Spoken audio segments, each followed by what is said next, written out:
Dear classes, we were reading about the topic indicators of growth and development, that is chapter number 2 of your economics textbook class 12 GACB board. हमने सब कुछ पढ़ लिया था PQLI तक. आपने अगर नहीं पढ़ा है तो आप प्लीज मेरी प्रीवियस वीडियो लेक्चर्स देखिए, पहले वो फिनिश कीजिए, फिर इस वीडियो लेक्चर पे आइए.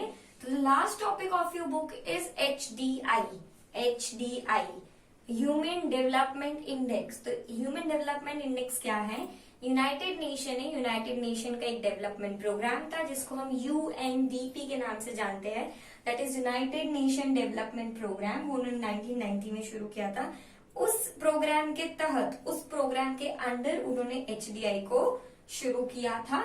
And it is a measure of development. What it is a measure of development. HDI के थ्रू हम डेवलपमेंट मेजर करते हैं कि एक कंट्री में कितना डेवलपमेंट हुआ है, कितना डेवलपमेंट नहीं हुआ है. हमने और भी डेवलपमेंट की इंडिकेटर्स देखे, जैसे कि पर कैपिटा इनकम हो गया, नेशनल इनकम हो गया, PQLI हो गया, पर ऑन अ होल हम HDI पे ज्यादा रिलाय कर सकते हैं. HDI ज्यादा अच्छा हमें रिजल्ट बताता है. तो HDI जो है वो मेजर ऑफ डेवलपमेंट है और वो दोनों economic and non economic aspect पे प्रेशर डालता है. हमने पीछे जितने भी एस्पेक्ट्स, जितने भी इंडिकेटर्स पढ़े वो सारे इकोनॉमिक इंडिकेटर्स थे. वो अल्टीमेटली पैसों पे बोझ डालते थे. ये पैसों पे जरूरी नहीं है, ये हर एक चीज को कवर करते हैं, economic and non economic aspect. इसलिए आप इसको कहीं ना कहीं PQLI की इज इक्वल्स टू मान सकते हैं, पर इज इक्वल्स टू है नहीं, क्योंकि इसका अपना कैलकुलेशन है, इसका अपना फंडा है. ठीक है. नाउ डिटर्मिनेंट्स यानी फैक्टर्स, ये मैं आपको PQLI में भी समझा चुकी हूँ. जितने PQLI के फैक्टर्स होते हैं, PQLI में भी हमने 3 फैक्टर्स देखे थे. सेम 3 फैक्टर्स हमें यहाँ देखने को मिलेंगे, बस 1-2 के नाम थोड़े से उल्टे सीधे हैं. पहला है लाइफ एक्सपेक्टेंसी, कि एक इंसान कितने ऑन एन एवरेज कितने साल जी सकता है. फिर है knowledge. Life expectancy was in PQLI also. Knowledge में यहाँ पर एजुकेशन, लिटरेसी दोनों इंक्लूड होता है, जबकि PQLI में सिर्फ हमने लिटरेसी पढ़ा था. ठीक है. Third is good standard of living. हमने वहां पर भी गुड स्टैंडर्ड ऑफ लिविंग देखा था. सॉरी, वहां पे हमने IMR देखा था, इन्फैंट मोर्टेलिटी रेट, एंड यहाँ गुड स्टैंडर्ड ऑफ लिविंग में इन्फैंट मोर्टेलिटी रेट इंक्लूड है. जितने भी हमने PQLI की हेडिंग्स देखे थे उसके अंदर क्या क्या चीज इंक्लूड होती है, वो सारी की सारी चीज गुड स्टैंडर्ड ऑफ लिविंग में इंक्लूड होती है. इन तीनों को प्लस करते हैं तो हमारे पास HDI आ जाता है. ठीक है. तो डिटर्मिनेंट्स आपको याद रखने हैं. नेक्स्ट चीज है इसके एस्पेक्ट्स. पहला है कि maximum value of HDI should be 1. मतलब हमने PQLI में देखा था कि PQLI की मैक्सिमम वैल्यू कितनी होती है, 100, बट यहाँ पे HDI में मैक्सिमम वैल्यू कितनी होती है, 1 होती है. मतलब 0 से 1 के बीच में ये लाई करेगी, और क्लोजर टू 1 यानी कि हायर ह्यूमन डेवलपमेंट इंडेक्स, और 0 से पास होगा मतलब कि लोअर ह्यूमन डेवलपमेंट इंडेक्स. मतलब 100 के बाद जो होगा तो हमारी मार्कशीट, 1 के बाद जो होगा तो हमारी मार्कशीट अच्छी दिखेगी, वरना हमारी मार्कशीट बुरी ही दिखेगी, हमारा डेवलपमेंट कम दिखेगा.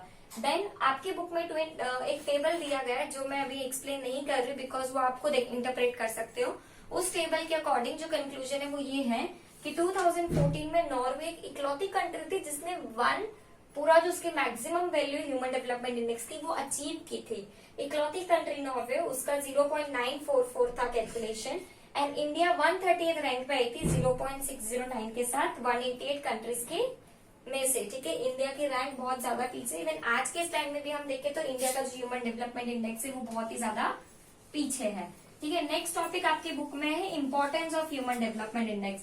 अब आपने एस्पेक्ट से इससे तो पता चल ही गया होगा, हम जितना भी अब तक पूरा चैप्टर पढ़ चुके हैं डेवलपमेंट, उससे हमें ऊपर से आइडिया आ चुका है कि ह्यूमन डेवलपमेंट इंडेक्स क्या है और डेवलपमेंट क्यों जरूरी है. तो उसी से हम इसकी इंपॉर्टेंस बनाते हैं. ह्यूमन डेवलपमेंट इंडेक्स का पहला इंपॉर्टेंट है, हमने पहले ही देखा कि ये इकोनॉमिक और नॉन इकोनॉमिक दोनों को कंसिडर करता है.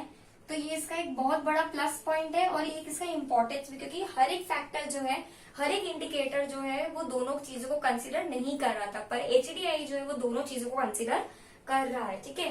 दूसरी चीज है इट पॉलिसी मेकर्स को ये बहुत हेल्प करता है. जैसे मैंने आपको स्टार्टिंग में बोला इस वीडियो के कि ह्यूमन डेवलपमेंट इंडेक्स एक बहुत ही रिलायबल है और इसको बहुत ही माना जाता है. तो अल्टीमेटली इसको अगर बहुत ज्यादा माना जा रहा है, यानी कि जितने भी पॉलिसी मेकर्स है हमारी कंट्री में जो कि पॉलिसीज बनाते हैं, प्रोग्राम्स बनाते हैं डेवलपमेंट के लिए, पॉवर्टी के लिए, इन सब के लिए वो ह्यूमन डेवलपमेंट इंडेक्स को कंसिडर करते हैं. ठीक है. Third is it's ultimate objective is human welfare. इसका मेन ऑब्जेक्टिव क्या है? Human welfare. मतलब इसको पैसों से कोई लेना देना नहीं है, इसको अल्टीमेटली ह्यूमन वेलफेयर लाना है। भले अब वो किसी भी तरह से आए, पैसे अगर पैसे बढ़ा के, इनकम बढ़ा के आपका डेवलपमेंट हो रहा है तो वो उस पर फोकस करेगा, बट अल्टीमेटली इसका मेन ऑब्जेक्टिव होता है ह्यूमन वेलफेयर। हमें हमारी कंट्री में इंफ्रास्ट्रक्चर ये सब की जरूरत नहीं है, हमें हमारी कंट्री में लोगों की मदद की।